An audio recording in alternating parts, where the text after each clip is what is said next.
कांग्रेसी नेता और एआईसीसी सेक्रेटरी चेतन चौहान का अंबाला शहर विधानसभा क्षेत्र में जनसंपर्क अभियान जारी है, जिसमें इलाका वासियों का उन्हें भरपूर समर्थन दिखाई दे रहा है। इसी बीच आज एआईसीसी सेक्रेटरी चेतन चौहान अंबाला के गांव सारंगपुर पहुंचे, जहां युवाओं में उनके प्रति भारी दीवानगी देखने को मिली। युवा ट्रैक्टर और बाइकों के काफिले के साथ गांव की एंट्री पर चेतन चौहान का स्वागत करने पहुंचे। कांग्रेसी नेता चेतन चौहान खुद ट्रैक्टर चलाकर गांव सारंगपुर में कार्यक्रम स्थल पर पहुंचे। गांव वासियों की भीड़ देख पब्लिक मीटिंग मिनी जनसभा में तब्दील होती दिखाई दी। इस मौके पर गांव वासियों ने चेतन चौहान के समक्ष अपनी समस्याएं रखी। चेतन चौहान ने समस्याओं को अधिकारियों तक पहुंचाने का आश्वासन दिया। चेतन चौहान ने मंच से बोलते हुए गांव वासियों का इतना प्यार देने के लिए धन्यवाद किया। चेतन चौहान ने कहा कि नेता कई सालों से अंबाला की जनता का सिर्फ अपने हितों के लिए इस्तेमाल करते आ रहे हैं। लुभावने वादे कर जीतकर कुर्सी पर विराजमान होने वाले नेताओं ने कभी अपने वायदे पूरे नहीं किए।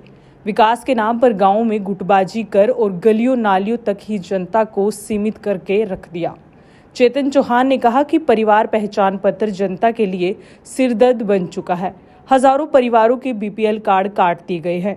गरीबों को कॉलोनियां देना घोषणा पत्र बनकर रह गई है। कांग्रेस सरकार आने पर सभी परिवारों के कटे हुए बीपीएल कार्ड दोबारा जोड़ दिए जाएंगे। गरीबों को घर बनाने के लिए पैसे दिए जाएंगे। भाजपा विधायक असीम गोयल जनता की सूद लेने की बजाय चंडीगढ़ और दिल्ली के चक्कर काटने में लगे रहते हैं। आपके साथ जो सबसे बड़ा कपट, सबसे बड़ा छल, सबसे बड़ा झूठ जो इस सरकार ने बोला, वो आप सब उसके जानते हो कि जब परिवार पहचान पत्र के नाम पर आपके राशन कार्डों को काट दिया जाता है, आपकी पेंशनों को काट दिया जाता है। ये इस गांव के अंदर मैं जानता हूं, मेरे पास बहुत सारे लोग आए और उन्होंने मुझे बताया कि परिवार पहचान पत्र के अंदर जब उसके अंदर आप उसको बनवाने जाते हैं तो कोई आदमी आपसे पूछता है, सीएचसी वाला क्या पूछता है, आपसे पूछता है कि आपके घर में मोटरसाइकिल है, आप कह देते हो है। आपसे पूछा जाता है आपके घर में फ्रिज है, आप कह देते हो है। आपसे पूछा जाता है क्या पूरे घर में कहीं लिंटर डला है, चाहे 2 कमरों का मकान है और हमने रसोई के ऊपर लिंटर डाल लिया, आप कह देते हो वहां है। और जैसे ही वो कंप्यूटर में डालता है, आपका पीला या गुलाबी राशन कार्ड खत्म। ये हालात इन्होंने इस सरकार ने कर दिए हैं। ये चाहते हैं कि हम झुग्गी झोपड़ी में रहें, हमारे घर ना तो मोटरसाइकिल आए, ना हमारे घर फ्रिज आए, ना हम पक्की छत डाल सके, हम आज भी छपरों में रहें तो ये सरकार खुश है। और मैं इसलिए ये बात बोलता हूं कि ये छड़ों की सरकार है। कभी हमारे मनोहर लाल खट्टर जी जो 9.5 साल मुख्यमंत्री रहे, उन्होंने कभी घर चलाकर नहीं देखा कि बीवी क्या होती है और बच्चे क्या होते हैं। इसलिए ऐसे ऐसे काम करते हैं। यहां बुजुर्ग बैठे हैं, शायद आपको याद होगा कि कांग्रेस के राज में 35 किलो अनाज मिला करता था एक घर को। याद है? 35 किलो अनाज मिला करता था कांग्रेस के राज में, और इन्होंने आज 5 किलो कर दिया है, और उसके अंदर भी गेहूं की जगह बाजरा देते हैं। आप सबको पता होगा, जब आप जाते हो, बताओ इस गर्मी के अंदर 40-45 डिग्री टेम्परेचर में कौन बाजरा खा सकता है? पूछे जाके इन भाजपा और मोदी से कि इस गर्मी के अंदर बाजरा खा के दिखा दे, ना शरीर पे दाने पित्त निकल आए। इतनी गर्मी में कोई बाजरा खा सकता है? हमें गेहूं चाहिए, वो दीजिए। जो देने की चीज है वो कभी नहीं देंगे। मुझे पता है इस गांव के साथी सरवण है, राजेश है, अमन है, बहुत लोगों ने मुझे बताया, बाजुआ है, बहुत लोगों ने मुझे बताया कि इस गांव के अंदर विकास की बहुत कमी है। इस गांव के अंदर नौजवान इतने हैं, पढ़े लिखे नौजवान हैं। विकास खाली नालियों और सड़कों से नहीं होता। हमेशा याद रखना, विकास हम किसको कहते हैं? विकास हम कहते हैं जब हमारे गांव में से कोई निकलकर शहर में घर बनाता है तो हम कहते हैं कि उस घर ने तरक्की करी है। आज वो शहर के अंदर चला गया, वहां नौकरी कर रहा है।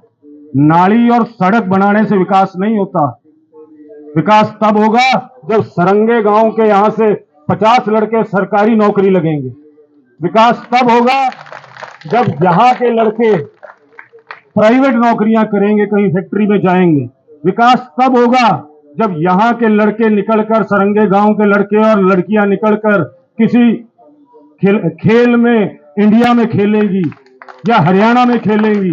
ये विकास इसको कहा जाता है। हमारे को विकास की परिभाषा ही इन्होंने गलत बना दी। हमारे को विकास का क्या नाम दे दिया? हम नाली पक्की करेंगे, हम गली पक्की करेंगे, हम निकासी की बात करेंगे। अरे अगर बात करनी है, ये जहां खड़े हैं यहां एक कम्युनिटी सेंटर ही बना के दिखा देते 10 साल में। अगर विकास इसी को कहते हो, अगर इसी को विकास मानते हो, आज यहां मुझे पता है कि हम सारे गरीब घर से आते हैं। मैं भी कोई अमीर घर से नहीं आता। मेरे भी पिताजी और दादाजी सरकारी नौकर थे और मैं भी कोई किसी मंत्री एमएलए का लड़का नहीं। मैं भी आप जैसे परिवार में से निकला हूं। आज राहुल गांधी जी और प्रियंका गांधी जी ने मुझे इतना सक्षम बना दिया, इस कांग्रेस पार्टी ने इतना सक्षम बना दिया कि मुझे पंजाब जैसे सूबे का इंचार्ज बना रखा है, चंडीगढ़ जैसे सूबे का इंचार्ज बना रखा है। मुझे देता है इसलिए मुझे कांग्रेस से दिल से लगाव है।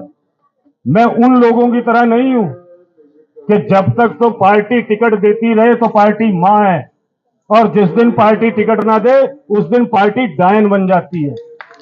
मैं इसलिए यह बात कर रहा हूं कि मुझे कांग्रेस ने बहुत दिया और जिसको देता है उसको याद रखना चाहिए कि जिस दिन आपके बेटे, आपके भाई में सरकार की ताकत होगी, राज की ताकत होगी, तब मैं दिखाऊंगा कि सरंगा गांव में कैसे विकास होता है। आज तक मुझे ये नहीं समझ आई, जितने भी यहां नेता आए, किसी ने एक बार ये बात करी कि हमारे यहां मेडिकल कॉलेज बनना चाहिए। भाई आज हालात ये है कि हमारे आसपास 3 मेडिकल कॉलेज है। एक मोड़ा में है, एक मुलाना में है, एक सद्दोपुर में। 3 मेडिकल कॉलेज है। तीनों में एडमिशन की फीस क्या लगती है? 1 करोड़ रुपया, 20 से 25 लाख रुपया साल। भाई मेरे पास तो है नहीं और ना आपके पास, कैसे पढ़ाएंगे हम अपने बच्चे को? सरकारी मेडिकल कॉलेज में वही फीस 10,000 रुपये है, उसमें तो हम साल में दे लेंगे। पर कोई आदमी ये बोलता क्यों नहीं है कि मैं सत्ता में आऊंगा तो मैं यहां मेडिकल कॉलेज बनाऊंगा? नेता सरकार की तरफ से आए तो उससे भाई 10 साल का हिसाब जरूर पूछना, क्योंकि इनके दिमाग में क्या आ चुका है कि सरंगे गांव में जाएंगे, वहां पर मेरे बुजुर्ग और मेरे युवा साथियों को तो देंगे शराब और आप मेरी माता और बहनों को सूट और साड़ी बांटेंगे और सोचेंगे कि सरंगा गांव हमारा हो गया। बच्चों को पिला देंगे ठंडा। तो इस बार ठंडा भी लेना है, चुन्नी भी लेनी है, सूट भी लेना है, और वो बात मैं कह नहीं सकता जो ये मेरे भाई मेरे बुजुर्ग लेते हैं वो ना लियो, उसकी जगह कुछ और ले लेना। पर वोट सोच के पाना, ताकि अगली बार अगले को पता लग जाए, ताकि अगली बार अगलों को पता लग जाए कि यार सूट भी गई, साड़ी भी गई और दूसरा मामला भी गया और वोट कोई मिली कोई नहीं।